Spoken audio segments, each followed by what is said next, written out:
Hello! J'espère que vous allez tous et toutes très bien. Aujourd'hui, on se retrouve pour une autre vidéo où on va parler à nouveau de Écho de Versailles, EDV, et plus particulièrement des inspirations qu'il y a eu du coup derrière ce livre. Donc pour celles et ceux qui ne le savent pas, c'est mon tout premier livre qui est sorti et c'est également le premier livre d'une trilogie qui traite des voyages dans le temps, de romance, d'amitié, mais aussi de complot. Évidemment, la vie n'est pas simple. Pour vous expliquer un peu, l'aventure du coup de Écho de Versailles a commencé en 2016, j'avais 16 ans. C'était une période où je lisais énormément et j'avais envie de vivre ma propre histoire puisque je ne trouvais absolument pas de livre qui me faisait vraiment vibrer ou qui parlait de sujets que je voulais absolument vivre ou d'histoires. J'avais des scènes en tête qui restaient et j'ai fini en 2024 par écrire du coup ce livre qui de base n'était absolument pas prévu pour être publié. Je l'avais écrit juste pour moi, puis finalement je me suis dit il y a tellement un énorme potentiel aussi bien en termes de livres que aussi, ça c'est mon autre péché mignon, côté cinématographique, je me suis dit je suis obligée de le mettre, tout simplement. C'est pour ça que c'est d'ailleurs le roman en l'état actuel envers qui j'ai le plus d'attentes ou de projets, on va dire plutôt, de projets envers celui-ci. C'était en juillet 2025, du coup, donc de cette année. Il a subi une petite réédition, donc là, en l'état actuel, je n'ai que l'ancienne édition, qui est je ne sais même plus où. Parce que j'avais donc rajouté des scènes, mais aussi des illustrations, parce que j'aime beaucoup mettre ça, du coup, dans mes livres, faire des illustrations. Donc ça a été un sacré périple pour ce livre de cœur. Maintenant que l'histoire est un peu avancée, on va pouvoir entrer plus en détail dans les inspirations qui ont fait naître ce beau projet. Donc, pour les débuts, au niveau de l'histoire derrière le livre, évidemment j'ai mes notes, puisque ça remonte. Comme je vous le disais, de base il ne devait pas sortir, il ne devait pas du tout être public. Il est d'ailleurs même au début sorti quand j'ai pris la décision finalement de le lâcher dans le grand bain des auteurs. Il a d'ailleurs été paru une première fois sur Amazon et maintenant je l'édite via BOD.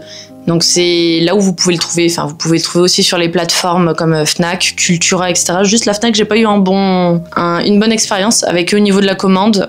Ça a mis plus de 3 semaines et je ne l'avais toujours pas dans les mains. Donc j'ai annulé la commande et j'ai commandé directement sur BOD un autre livre, Autumn Café and Secret, que j'ai écrit et là je l'ai reçu en moins d'une semaine. Voilà, donc au cas où, je ne vous recommande pas de passer par la Fnac. Donc j'avais fait un arrêt pendant quelques années, j'avais repris après en 2023 un peu le livre, puis en 2024 avec sa publication le 16 novembre. Et d'ailleurs, je me posais la question ce matin, qu'est-ce que je fais? Puisque de base, le tome 2, on est en 2025, je voulais le sortir un livre tous les ans, de cette trilogie-là, je veux dire. Donc ça aurait dû se terminer en 2026 et vu tous les projets de livres que j'avais, je me disais bon tant pis, le tome 2 va sortir en 2026 avec un peu de chance parce que je sais pas, j'ai une remontada depuis quelques jours où je veux en fait écrire et terminer ce livre. Alors ça va être très très chaud, on va pas se le cacher, on est le 28 septembre pour qu'il sorte le 16 novembre. Voilà. Je n'y crois pas. Mais bon, sur un malentendu, il sortira cette année et on aura le tome 3 en 2026. Donc l'anniversaire en tout cas de cette trilogie-là sera le 16 novembre. Quoi qu'il en soit, toutes les sorties qui se feront, qu'importe l'année, ce sera le 16 novembre. Pour les inspirations, donc, il y a je crois que c'est une trilogie aussi. C'était un film. Non, j'ai découvert en film Rouge Rubis, Bleu Saphir et Vert Émeraude. Les deux derniers ne sont peut-être pas dans l'ordre. Et j'avais vraiment accroché avec cette trilogie-ci. C'est vous dire à quel point j'ai aimé les films, puisque je crois même d'ailleurs que c'est encore à l'heure actuelle les seuls films qui m'ont amené à lire les livres. C'est pour vous dire. Il y avait ça, j'ai beaucoup aimé cet univers et comme initialement j'aimais déjà beaucoup tout ce qui était les voyages dans le temps et j'ai une grande fascination donc aussi pour le 18e siècle, Marie-Antoinette, la cour de Versailles et je sais pas, cette date est 1774. Je me disais, il faut que j'écrive. Donc on peut dire que donc Rouge Rubis a été pour les voyages dans le temps et le nom du chronovel. Pour eux c'était le chronographe et chronovel. Moi j'avais fait un mélange avec chrono. Du coup, qu'on me dise pas copier-coller. chrono pour le temps en latin, et vel, ça venait en fait de travel, voilà, voyage en anglais, et donc j'ai comprimé, enfin mélangé les deux, et ça me faisait chronovel. Évidemment, le château de Versailles, il y a aussi la mention du château de Fontainebleau dans le livre. Ce sont deux châteaux que j'aime tout particulièrement, et évidemment mon château de cœur c'est Versailles. À chaque fois que j'y vais, c'est comme si j'étais chez moi, enfin bref. Donc c'est vrai que le château de Versailles a été aussi une bonne source d'inspiration, que ce soit quand on se balade dans les jardins ou dans les pièces. Là cette année j'ai pu aller en tenue 18e du coup à Versailles. C'était franchement un rêve qui se réalisait. Ça m'a vraiment conforté dans l'idée que Écho de Versailles c'est mon livre de cœur, tout simplement. C'est vraiment le lieu qu'il fallait à ce livre, pour l'histoire, etc. Enfin, je ne saurais même pas vous décrire, en fait. Bien évidemment, dans les inspirations, mais aussi ce qui m'a servi à écrire ce livre, on a les documentaires et les films sur Marie-Antoinette. Alors, je sais qu'elle est assez controversée, mais moi, j'aime bien cette personnalité. Malheureusement, il y a beaucoup de choses fausses qui sont dites sur elle.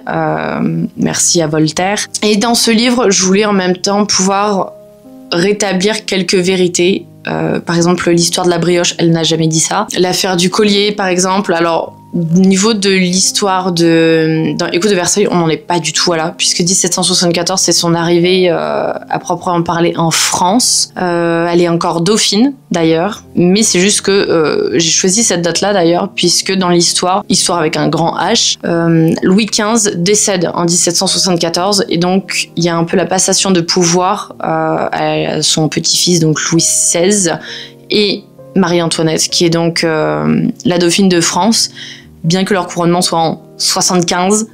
Mais pour les biens de l'histoire, bon là, j'avoue, j'ai un peu modifié. Mais ça, je l'explique dans le livre. Ne vous inquiétez pas.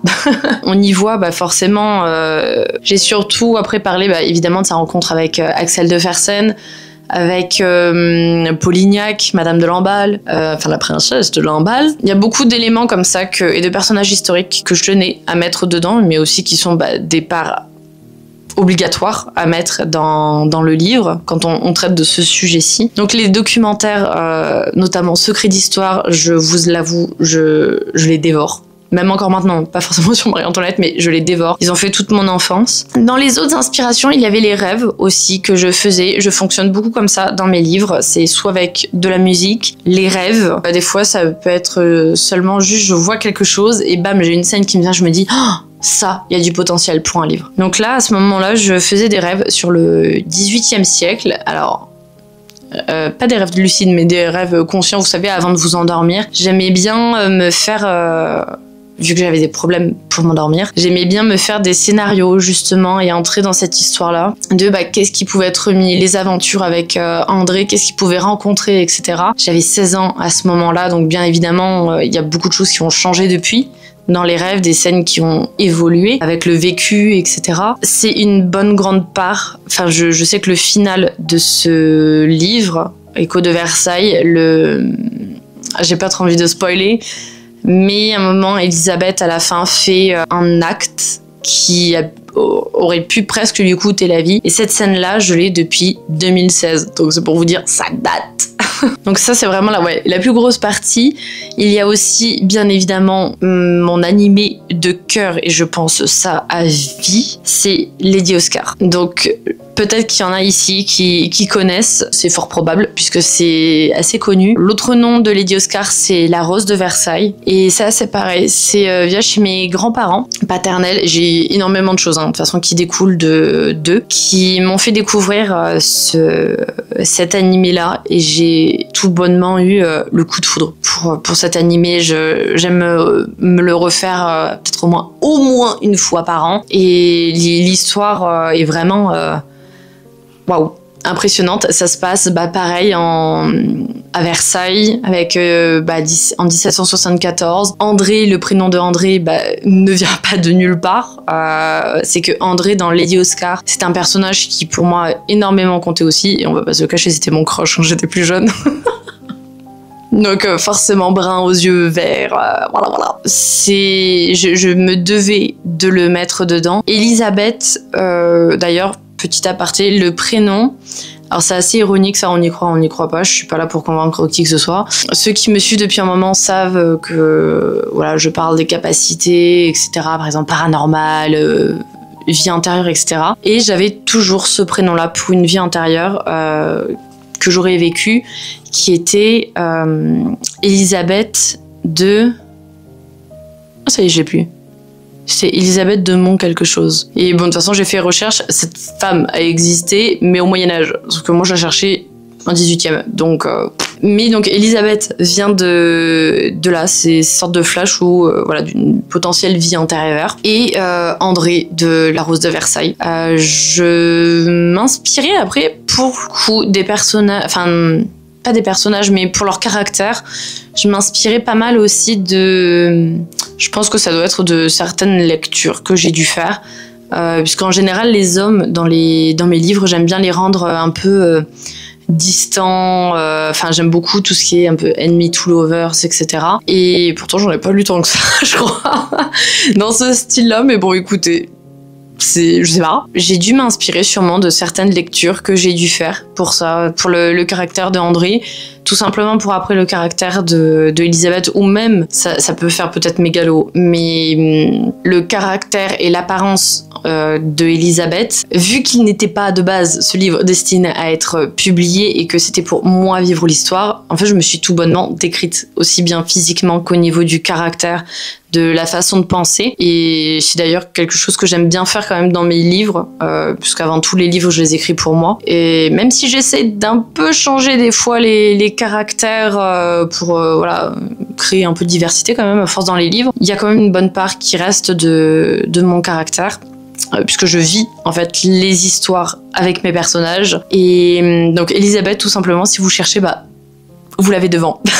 Donc je pense qu'on peut dire aussi que je me suis inspirée de moi-même. Je ne me souviens pas de m'être inspirée de mon passé à proprement parler, forcément de mes ressentis pour Versailles, de mes découvertes suite à des documentaires, de recherches, et j'en passe sûrement. Il y a beaucoup d'inspiration aussi que je trouvais sur Pinterest, mais ça pour le côté esthétique, au niveau donc des tenues. Je pense avoir fait le tour. Là, il n'y a rien d'autre qui me vient en tête. Si de toute façon j'ai quelque chose d'autre qui me vient en tête, ben, je vous le mettrai tout simplement. Soit je filmerai à nouveau après, soit je vous le mettrai quelque part à l'écran. Mais je pense avoir fait le tour en tout cas des inspirations. Donc j'espère qu'en même temps ça aura fait peut-être écho à vous, et je parle pas forcément écho du titre, et que ça vous a permis d'en apprendre un peu plus du coup sur ce livre. Je ferai pas ce type de vidéo en tout cas sur tous les livres que je sors, parce que je pense que sinon on s'en sort plus, et que d'ailleurs il n'y a pas forcément